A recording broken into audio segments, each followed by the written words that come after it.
All right, we is back. Welcome to another episode of the Cultural Illiteracy Podcast. Got a very special guest with me today. Go ahead and introduce yourself, brother. What's up, y'all? It's the one and only Chrome, the community dude, the youth advocate, Code Z Outreach. Yeah. So, wanted to bring you through and talk about like some of the work that you do, and how you even got into to doing community work like that to begin with. That's a little story, man. I'll try to make it as short as possible. Most people know I'm an ex-gangbanger. Um, I do a lot of gang intervention work these days, but I come from the streets.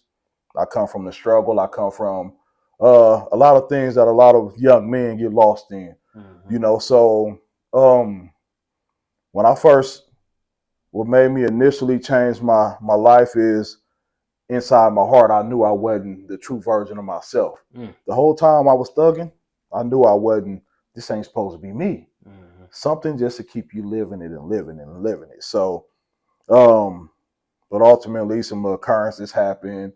And when I was on the road to trying to get myself together, I just happened to run across the right people who needed a gang interventionist, and I needed to get my life together before I went back to court for a charge, and Mm-hmm. it happened like that. So I was kind of thrown into it and kind of fell in love with how I felt to help people when you come from a world of hate, come from a world of self-destruction and hurting people. When you Yeah. finally feel a piece of, dang, I could make people smile. You know Mm-hmm. what I'm Yeah. saying? Yeah. It Yeah. it it become a it became addictive. So Okay, he said it became addictive. yeah. Doing something good became addictive. That's powerful.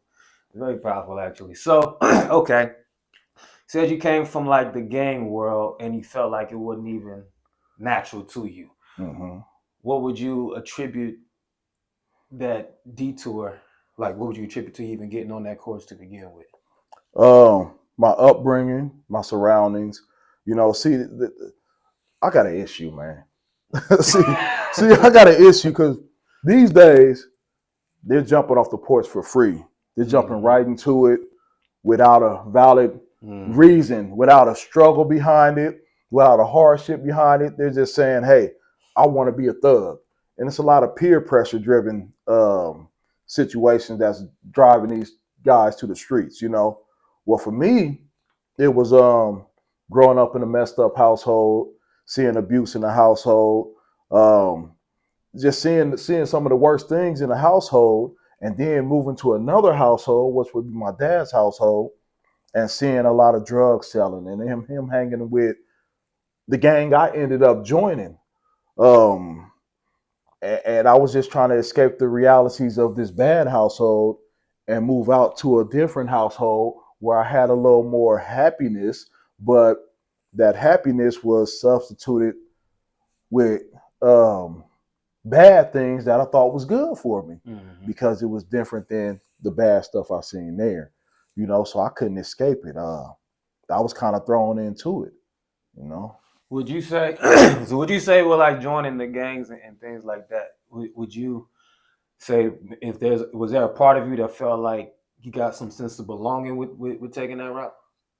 Well, it wasn't even a sense of belonging. It was, this is my family. These are my friends. These are who got my back. This is where I found love at. Mm-hmm. Um, I didn't grow up in a household getting a hug. I never got a hug. I don't remember it. I never got a "I love you." I don't remember it.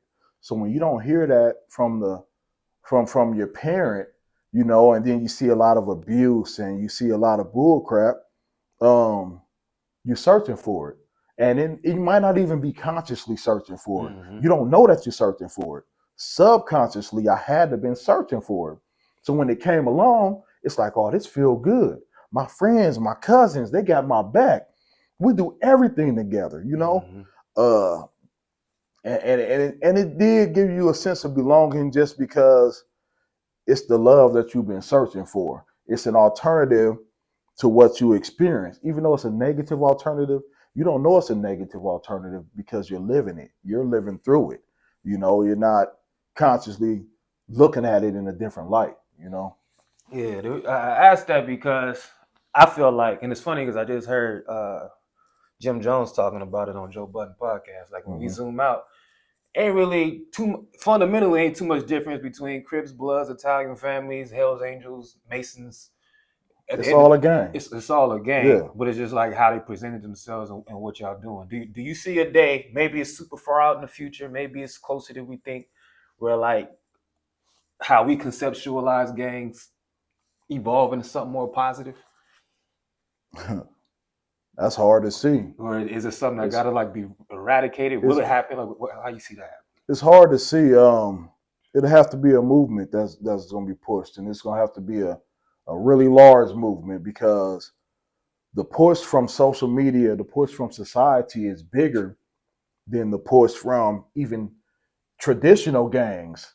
It's a different push being thrown on these youngsters these days. It's like they're getting pressures to be the killer. They're getting pressures to catch a body. They're getting pressures to be the bad guy. Way worse than we did Mm-hmm. because we didn't have the social media. We couldn't pick up the phone and say, man gets his head chopped off and Yeah, see that. yeah. We our TV shows were even bleeped out. Yeah, Bleep, yeah, you know yeah, what yeah, I'm yeah. saying? So it was just like it's a way heavier push, and like the good kid, the 2-parent home, the doctor, the mom that's a doctor, the dad that's a lawyer, they're having trouble with their kid. Mm-hmm. We've done everything right. I go to work, I provide. I don't understand them. You ever seen the movie Love Don't Cost a Thing with Nick Cannon? I think Remember when so. he That was had Christina Milian. Christina Yeah. Milian? Remember he came home and his dad and his mom was like, "What the heck?" He had the dreads in his hair, and then he had on the little outfit, and it's kind of like that. Yeah. The parents are getting the wow factor. They're like, "This isn't the kid I know," and that's what's happening with the world. They're just turning for nothing. They don't have a valid reason. It's just a push from society. It's telling them this what you gotta be. You know, You got kids? I got kids. Yeah. How do you, I guess like what do we do as parents? Like how do we circumvent that and keep us from the First thing, general first influence? thing I always tell parents is you have to get in tune. If you got to be a youth coach, be a youth coach. If you got to teach basketball, or if you got to just study social media, whatever you have to do to keep up with the ever changing culture, Mm-hmm. it will help you because you don't want to be that lost parent. I run across so many parents who just don't know. Um, Remember back then, you had to protect kids from a few certain things, gang banging, smoking, little things. Now you have to protect kids from a million different things.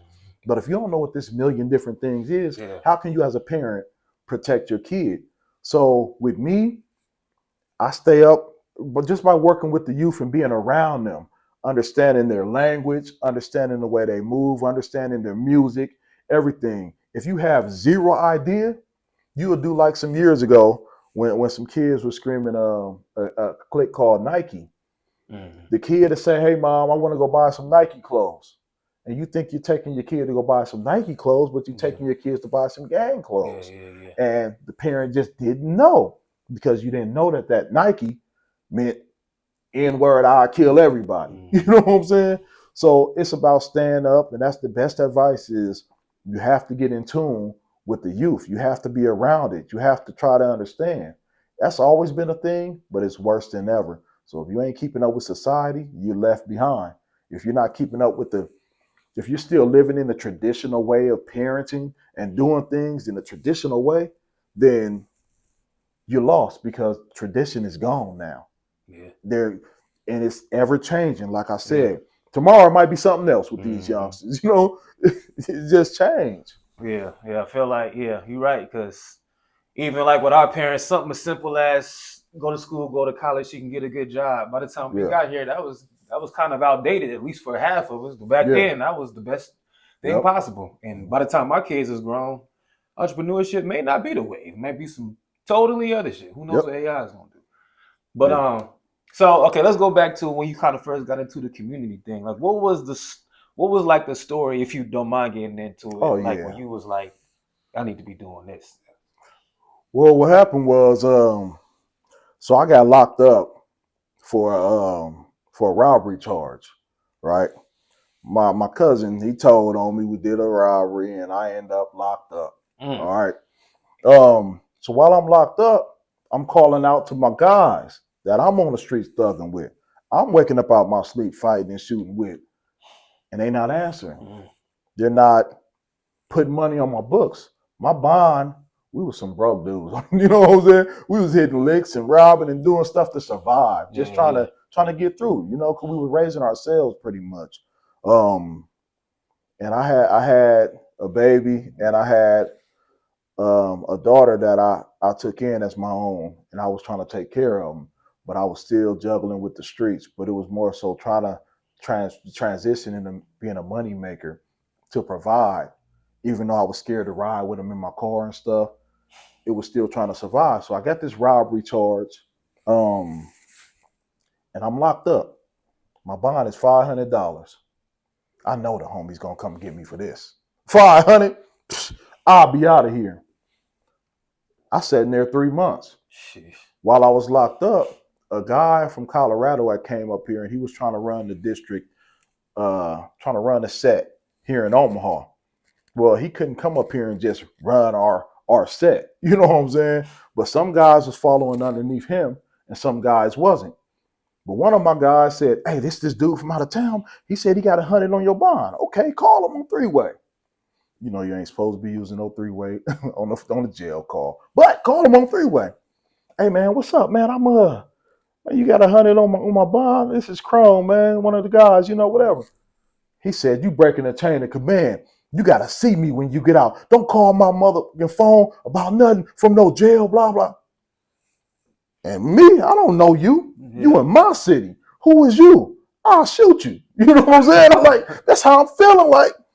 So I'm like, hey man, hey, it's whatever. You gonna see me when. So what happened was a guy that was under him, very well known in the community, Kasim. He was underneath this guy, and Kasim was directed to kill me when I got out. He was directed to he was the chief enforcer underneath this dude. But me feeling like, man, I don't care about that. So I got out. Me and Kasim already had a rapport. So we had a talk, and he was like, "Man, I ain't gonna let nothing happen to you. I have to be the one to do it, Chrome. You my guy." So we just gonna go holler at him. I hollered at him. I stood my ground. The dude liked me, you know. But I didn't never fool with him. So after that, me and Kasim, we ended up having more talks because Kasim ended up putting up $100 to help me get out. Um, and we both agreed that we was tired of the lifestyle. And he was like, he was into Nation of Islam, and you know, he was like, "Man, come to this little Nation of Islam thing." And I went, and I wasn't feeling it. He was like, "Man, that's all you gotta do to repay me for that, honey." So he was already trying to change. Well, me and him hooked up and said we're gonna start our own little thing. We started to get knowledge. We invited some other people, my brother Leo, my guy C Note. We invited some other people, and we started to get knowledge. For one, I had to get something going before I got back in front of this judge. I'm Mm. not fooling with the homies because they left me on stuck. Mm. I ain't even gonna call y'all. So when I'm facing the enemies that we had on the streets, yeah, I got jumped. Yeah, I was going through it because I was finally standing alone. I didn't have the army behind me. Um, I'm telling them I don't fool with them dudes. I don't care if they shot at y'all last week. They ain't got nothing to do with me. You know. Um, I ended up squashing the beefs eventually when they started to see me stand alone. You know what I mean? And after we started this little group, me, Kasim, and Leo, we started to get knowledge. Well, you know what happens when you get knowledge? You grow. Yeah. You know No what I doubt. mean? I never had the opportunity to get knowledge. I just sat in here 3 months with a clear head, not surrounded by women, not surrounded by the streets. Because when you're on the streets day and night, you'll occupy yourself just so your conscience won't get to you. So Mm-hmm. you don't have to think about the dirt you did. From day and night, you'll spend with your homies. You wonder why females be like, he always with his homies and stuff. He got a lot on his head. When he sit at home on the edge of that bed sometimes, he thinking about who he shot. He thinking about that shootout. He thinking about how he gonna survive. He thinking about he might die. You know, I done sat on the edge of my kid's mom bed a lot of times when I was on the streets and shed tears with my back turned to her because she couldn't see me cry. But I was going through it and nobody knew. I was getting shot at so much that I would jump up out my sleep like that. Like it was bad. So it's crazy. It's kind of emotional thinking about it because this is really the life I was living. Mm-hmm. So some guys came to our meeting one day. Willie, not Willie, being Gray, and we tried to squash their situation with Ernie Chambers and being Gray. They had a beef. The politicians had a beef. Mm-hmm. It Everybody be got so beefing. big. It got so big that people started to come to our meetings. We was actually squashing hood beefs at our meetings. It turned into something, and we didn't know it was going to turn into that. We started getting other people knowledge. We started to do positive things. We were making our own money selling shoes. We built something. Mm-hmm. That kind of gave me an alternative to I ain't hanging with my homies no more, and I got to go back to court. I got to get my life together.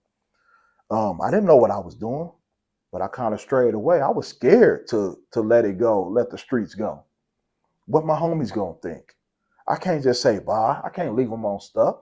You know what I mean? But then when I started to change, and these people came to the meeting, they said, "Hey, you guys are what we need. We're trying to start a gang intervention group to help guys from the streets um, that know about the streets. We want guys from the streets that can help the streets." We was like, man, we was raw. We was real revolutionary. You gotta have to get patted down before you came in our meeting. Well, we ended up doing it. It was a good money opportunity, 17 an hour and some change an hour to do gang intervention. This is 2008. That's a lot of money Mm-hmm. in 2008. We could put that money back in the pot and grow our organization. And that's what we started to do. But then we got lost in the gang intervention world and just doing the work. And that's where I fell in love with how I felt to help people. Because I was actually going to these hoods. I was helping these guys. I had say so in this hood, that hood, because I was the guy that was started to preach, changed my life. But I'm still trying to deal with my Yeah. situations. I'm still trying to squash my beefs. But I was given an opportunity. And that's the moral of the whole situation is an opportunity. Something different, something other than I once knew. You know, I've been seeing craziness all my life, but to be given an opportunity to do something that pleases God, you know what I'm saying? That's helping my life, man. And I'm getting somebody, Yeah. man. What I'm gonna do? So that's pretty much it. There's a lot more to it. I just kept going. Just me being a real one. I told myself I got to choose a side. Mm-hmm. I can't dib and dab in the streets and do this gang intervention thing. I can't go do a speaking engagement at North High School and then go to the streets and start shooting. Mm-hmm. That's not real. I've always been real with myself first, and then I'm real with others. If I call myself what they call a real nigga, you know what I'm saying? I had to be real. So I said, if I'm gonna go this way, I'm gonna go this way all the way. So I went this way all the way. I started to live it. I started to love it. I ain't turned back ever since. Mm. And that's just what it is. I survived. So let's imagine, like, if you could kind of, not all the way, because I know it's a real place, but kind of put yourself in the mindset where you was at 15, 20 years ago, Yeah. however long ago it was. And imagine you like watching this podcast and you seeing this version of you talking. What could you say to that person, like when they're in the middle of it, where they ain't even thinking about changing? Mm-hmm. What could possibly be said to that person to give them a pattern interrupting their thinking? What I would say is probably what I needed to hear. When you live in that lifestyle, you got your homies in your ear. You always got, let's go shoot at these niggas. Let's go. Can we cuss on here or Yeah, whatever? Can I yeah, just be raw? yeah. All right, Absolutely. let's go shoot at these niggas. Let's go fuck this bitch. Let's go and do all the bullshit, okay? But you never have that person in your ear to say, there is hope. You don't got to live this lifestyle forever. You have a whole life ahead of you. You can be a chameleon in life. You can be whoever you want to be. When you were little, You saw them signs in the classroom that said, if you believe it, you can achieve it. All of those things are true, but you don't know it because you was put in this position to live this lifestyle and think that this is the certain lifestyle that you have to live. But I would tell them that you have the right to be a chameleon. You can be whoever you want to be. Life is really transformable. Mm-hmm. I can leave here today, move out of town, nothing in Omaha will matter. Okay. I can date a hood rat chick that's well known around here to hump half the city and move her out of town, delete social media, and start a new life with her, and none of her past would matter. None of my past would matter, right? Mm-hmm. Only to the people in Omaha. It's a big world out there. And I would tell that person you could be a chameleon. And if you love yourself, you will love yourself to be who you feel like you were designed to be. We all know that running in that lifestyle is dangerous. And I never, ever have been the OG that I am telling youngsters about the bad times. I can tell you about when I shot at these dudes. I can tell you about the victories I had on some street stuff. But as an OG, I never tell them that because I don't glorify it. Mm-hmm. Because a real one gonna tell you about them hardships. When I saw my homie die on my knees and his eyes rolled, and I tried to save him, and I had that that feeling inside of me where I was totally helpless. I couldn't do nothing about him being shot in the neck and shot in the chest at my knees. How much power do you really have? Mm-hmm. I'm gonna tell you about that situation. I'm gonna tell you about when I jumped up out my sleep. I'm gonna tell you about the nightmares that I had to deal with for years on. I'm gonna tell you about the sad moments, the stuff that wasn't happy, the stuff that wasn't an adrenaline rush. That shit wasn't living. It wasn't living, man. Now that I get a chance to live and see what life is about, I do a lot of entrepreneurship stuff because uh, I can be whatever I want to be. I can do it now. Mm-hmm. I can relive them dreams that I once had that was halfway deleted out of my brain because I thought this was the dream I was supposed to live. So I tell them, you can be whatever you want to be. That lifestyle is for the birds because at the end of it, you don't get a reward. There's no trophy. There's no certificate. All you get is bad memories. And then you get to this age and if you make it, Mm-hmm. because I got a lot of homies that didn't make it, you get to this age, you like, that was stupid. It was all for nothing. Mm. You'll be in the club with a guy you was beefing with who made it through, and all y'all got is a silent sense of respect for each other. You looking across the room at him, and you thinking, 20 years ago, I would have shot at him right now. But y'all got a silent sense of respect for each other, and it goes like this.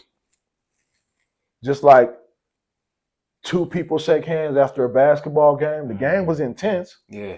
but at the end of the game, win, lose, or draw, you got to walk down that line and shake other team's hand. That's all you get. We survived the storm. Whoopee. But a lot of people didn't survive. A lot of people died for nothing. Nothing. A lot of stuff that I beefed over, it was for nothing. Nothing. Because you don't know how to resolve conflict. The average young man don't know how to express his emotion. I just put a post like this on Facebook. Because with your emotion, growing up as a young man, you're told don't cry. You're told stop acting like a girl. You're told to toughen up. So the average young man don't know how to express emotion. So when you get older, how am I supposed to know how to deal with the pressures of this heavy conflict? This conflict is equal to a person serving overseas in Iraq. Okay? Mm-hmm. You don't know when you're coming under fire. None of that. How can an adolescent mind who's not even capable of raising itself properly or thinking properly in an adult fashion know how to deal with somebody trying to take their whole life? That's a big decision to make. How do I deal with this? You don't have a mentor. All you got is homies who going through the same type of cries you're going through, the same type of struggle trying to find yourself. Them are critical years as a youth. And you're trying to find yourself. Every young man trying to find himself, every young lady trying to find themselves. And you're going to either have somebody to show you that way, or you're gonna have to learn on your own. And a lot of times with that premature mindset, they don't know how to learn on their own. And when you ain't got nobody to teach you, then what you gonna do? My dad, he know this, and that's why I can speak it on this podcast. My dad was a big shot drug dealer. My dad hooked me up with the gunman. My dad told me, my dad listened to me when I was, hey, yeah, these niggas shot at us the other day. My dad waited in the abandoned house with the package for me. You know what I'm saying? With me. My dad, that was my version of love. You know what I mean? But my dad didn't teach me the things I needed to be a man. He probably wasn't taught that himself. He didn't teach me the things I needed to go out in the world and stand up like a man. I had to learn that by bumping my head. So you said when you kind of first started doing the community work and you was getting into the knowledge, what was some of like the knowledge you got that kind of flipped some switches in your brain? Um, there was a little series. It was online. You can find it on YouTube. It was called Zeitgeist. I remember that. Yeah, Zeitgeist taught me a whole bunch about the world, taught me about religion, and that kind of opened my eyes. There was a lot of books that we were looking into. Of course, we did the Willie Lynch, um, the Nile Valley. I forgot the book, but we did a lot of different Black history type deals. To show us. First, I learned about who we were as people. Mm-hmm. We studied a lot of different things that opened my eyes to say, dang, stuff that history class ain't gonna teach you. So You ain't. know what I'm saying? We looked at some real books and we really sat there and taught each other this stuff. I couldn't shake it. With knowledge, man, you really grow. Like it happens. Yeah, You know yeah, what I'm yeah. saying? I couldn't shake it. So we kind of just looked into different things, man, and it helped me. So what's next, and people who's watching this, how can they get involved or contribute? Like, what kind of action can we take after seeing this podcast? Well, first off, what I got going on is called Z Outreach. With this outreach organization, I plan to touch every aspect of the hood. Um, everybody, every young man, every young lady who needs something, Code Z will eventually have that to offer. Um, it's bigger than gang intervention. It's about community. It's about uplift. It's about the household. It's about giving these youngsters an opportunity that they never had. I wouldn't be real. I wouldn't be an OG if I kept everything that I've learned and been through to myself. I don't understand that mindset. I feel like when you learn, you have to teach. So, what I got going on, of course, I'm tied in. I partner with juvenile probation. I'm a provider, and we take in probation kids that's assigned to us and work with them. But on a surface level, bigger than being tied in with those people, it's the grassroots level. There'll be events coming up that I'll have for the whole community, family friendly events. I got a kids club going on. I have work opportunities coming for the youth. I'm starting some. I don't want to speak on this stuff too much Mm-hmm. and tell exactly what I got going on, but I got a lot of things going on that this summer is going to be a great summer for the community. And I'm opening doors for opportunity because I wasn't giving them. One thing that I do is I compare. They say don't live in your past, but I feel like I have to. My past drives my future. I always compare everything. That's another way that I stay in tune with the youth. Um, I think about what I needed when I was in ninth grade, Mm-hmm. what I needed when I was on the streets, what I needed when I was a teenager. So when I think of these things, I think about what they might need, and I compare it, and then that's how I know what to implement.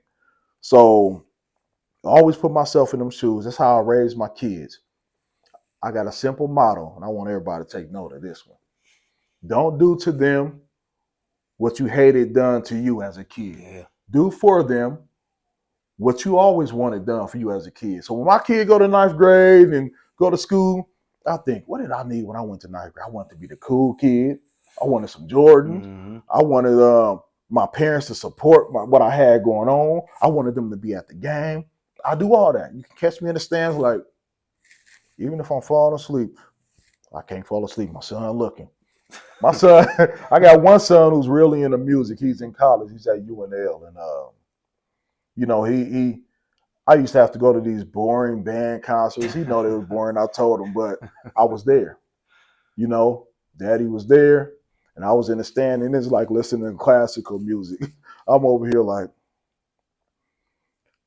but I see through the haziness of my eyes because they're halfway shut. My son over there playing the not the guitar, the saxophone, Mm. and he'll look over at me, and he always looked over at me, and I always said that reassurance from a Yeah. father, it matters. Yeah. It matters for real, in a major way. So I got a lot of things coming up, man, and I hope the community is ready for it. They need it. We need it. Right. And I believe that our youth just needs something more to do. We had Family Fun Center. We had skating rinks. We had everything. They take everything, but don't replace it with nothing. If you don't replace it with nothing, how can you be mad at the youth for creating their own version of fun? Way since Billy the Kid and whatever, people have always thrived off of being bad, Mm. doing the bad stuff, being the bad guy. You know what I'm saying? It's always been a thrill. So the young mind is always going to find something to do. And typically, it's something they're not supposed to be doing, but it's a thrill. It's fun. They want extreme fun. They want something that's fun. So if you take everything from them, everything everything the youth engage in, even if they come fighting, whatever, people don't think we got to find ways to tighten up security or we got to solve this problem. They'd rather take the easy route and say, let's just snatch it from them.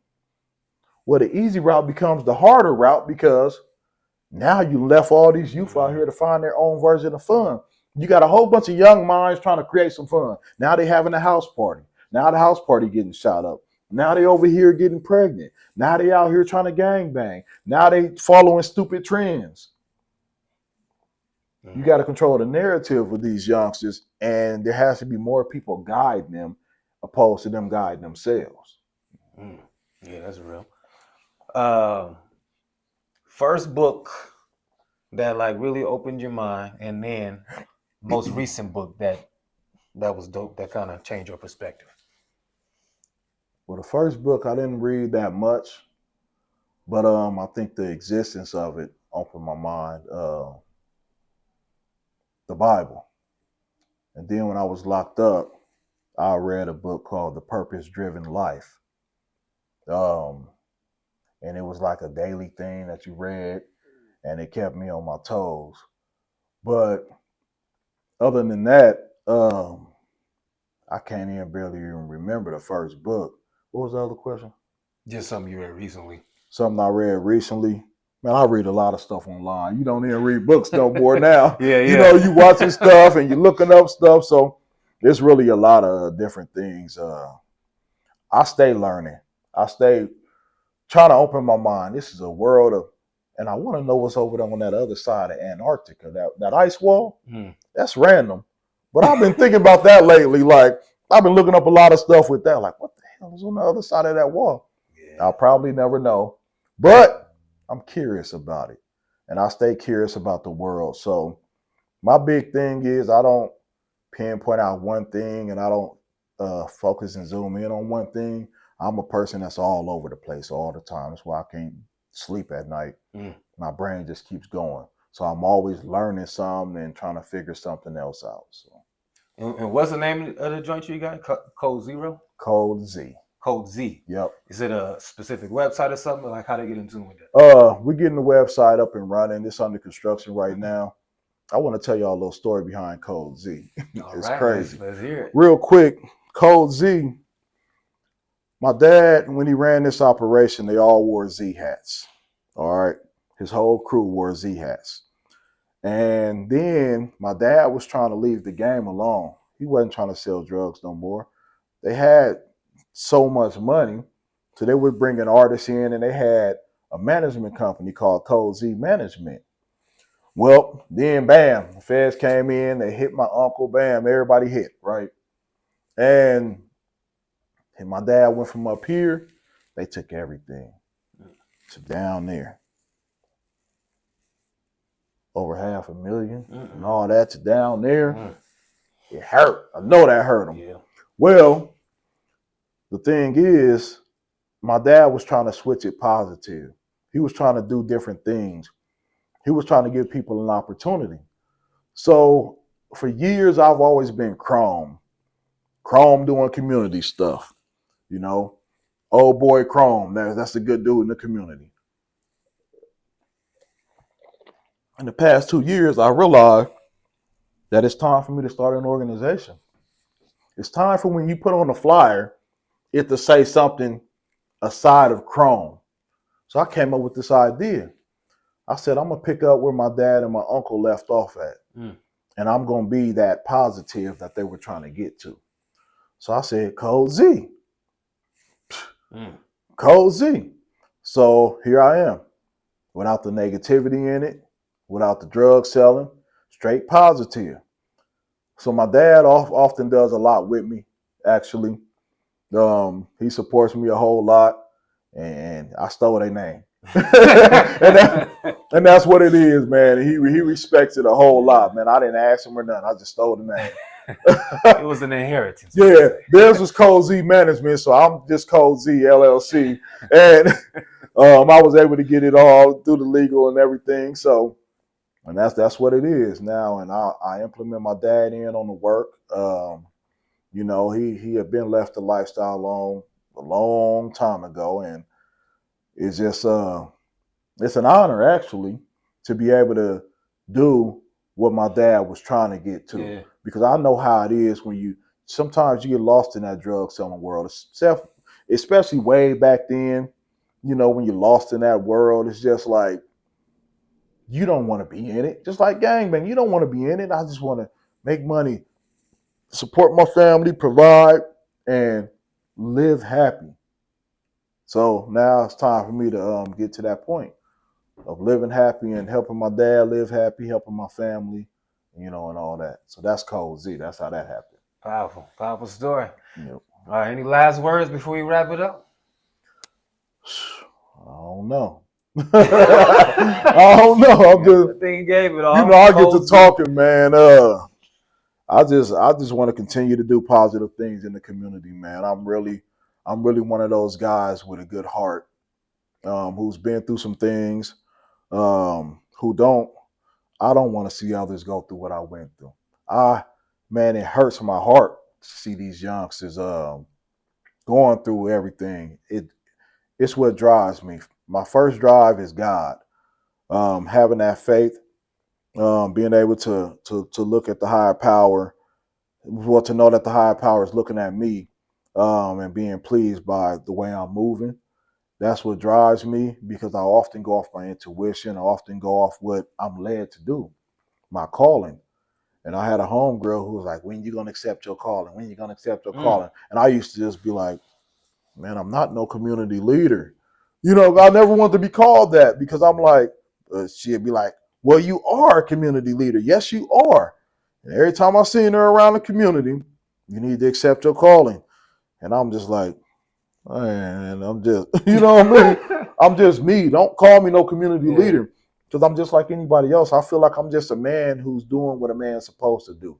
You're supposed to stand up. You're supposed to do the right thing. You're supposed to care about people. You're supposed to love others. That's what God wants you to do. Titles, I didn't really want the title. But we live in a world where titles is what it is. So when people call me a community leader, I just accept it now. And they come with a lot of expectations. I mean, I got to stand up every time, even when I don't want to stand up. But that's my role. It's better than standing up for the wrong thing. So just like I jumped up out my sleep to go and fight and shoot, I'll jump up on my sleep to go save a life, to go help somebody, to go and talk to a youngster. You know, so I'm gonna continue to do these things. Continue to give the community somebody that they can look up to, continue to give the youngsters somebody they can look up to, and just continue to bless others with my presence until it's my time to go. I know I said I was about to wrap it up, but that was interesting what you said. Because you said come with a lot of expectations. And he said, like all the time. Is it times where you just want to just be a nigga? Hey, listen, man. Listen, that's a good ass question. I'm glad you asked it. And you gave me the opportunity to keep it real. Hey, man.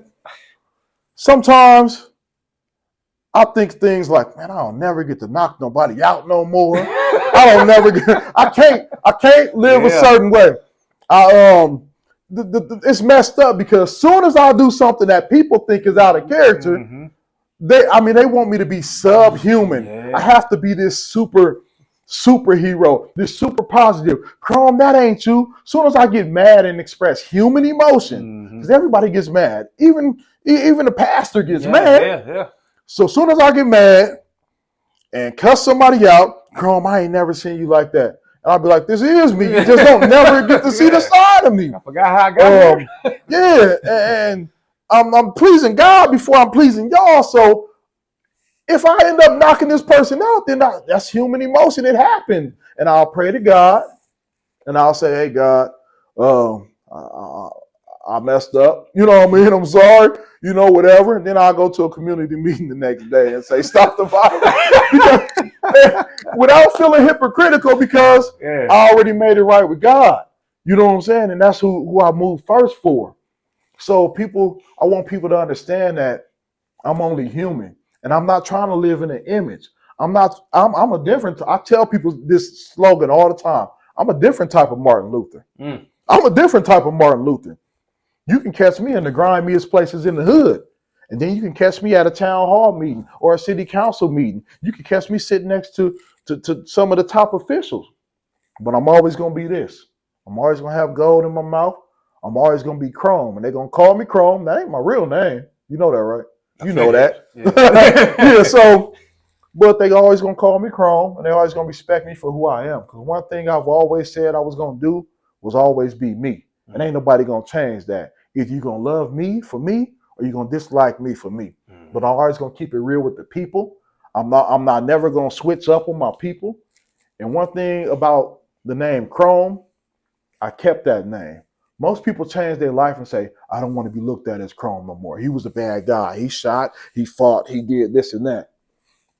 No, I want you to see Chrome in all lights and all aspects. I want to show the youngsters that you can always be you. You can still always be you. This is where the chameleon thing comes in. You have the right to be a chameleon. You can be whoever you want to be. Chrome, yes, he did fight. He did shoot. But guess what? Chrome can also change that and still be him. I can still dress like I dress. I can still move how I move. Only thing I needed to do was change my negative habits. Stop shooting, stop fighting, stop being around bullshit. All you gotta do is change your negative habits. So I always made it a point to still be me, to still keep it real, to still always just show an image that I just can't be fake. You know what I mean? I'm not gonna say, hey, call me Latron, which is my real name. Don't call me Chrome anymore. That's not real to me.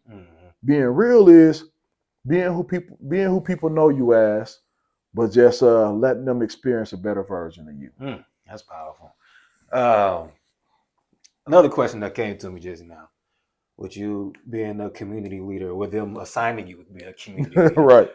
What would you say is like something like maybe you imagined it would be like, but then as you started doing it, you like, this is not how I necessarily thought it was going to be. Man, I'm about to keep it all the way 1,000. I got to the other side of the fence. The other side of the fence meaning in the world of community, politics, and all that other stuff. I was tripping because I seen a lot of grimy stuff. I seen a lot of raw and disloyal stuff. Man, it ain't just this side of the fence that's negative, that got beef. This side of the fence got beef. The politicians beefing, the community leaders beefing, people that's doing the work is beefing, even though we all here for one common thing, the people, for the greater good of the people. There's so many people who don't look at it like that, and they got an issue with this person, issue with that person. So I thought it was going to be all peaches and cream, all happiness, everybody get along. I thought it was going to be like church. But If you think about Yeah, church, you get behind them doors in churches. this person Yeah. got a problem with Miss Ethel. This person got a problem with Bartholomew over here. They all got a problem with each other, and you don't even know. This person messing with this person's Yeah. wife. So I didn't know it was like that. So when I get on there, I said, dang, these is crooks in suits and everything. You got to walk a fine line too. So I often find myself using my street intuition and my street tactics in this world too, Yeah. and realizing that I needed to go through that kind of combat to be prepared Mm-hmm. for this side of the world, because it's a different type of fight over here. There's people who don't want to see happiness in North Omaha community. There's people who don't want to see our people uplifted. You know, there's people who are in it for their own selfish reasons and all that. It's all on this side of the fence too. So that's what it was that I seen that shocked me, Yeah. because I didn't know this side of the fence was as grimy too. Yeah. Might be worse. Yeah. It might be worse, dog. Despite you saying all of that, have you ever felt inspired to run for office of any sort? The thing is, man, I don't like to be restricted. Mm-hmm. When you get in a certain position, you can't just run off and go do whatever you want to do. Me, I jump when God tells me to jump. I don't want to have to jump because this job or this position is telling me I have to move a certain way. So this is part of the reason why I don't like working for organizations. Mm-hmm. And if I was going to do something, it was going to either be Chrome or I'm going to start my own thing, because I have limitless opportunity with starting my own thing.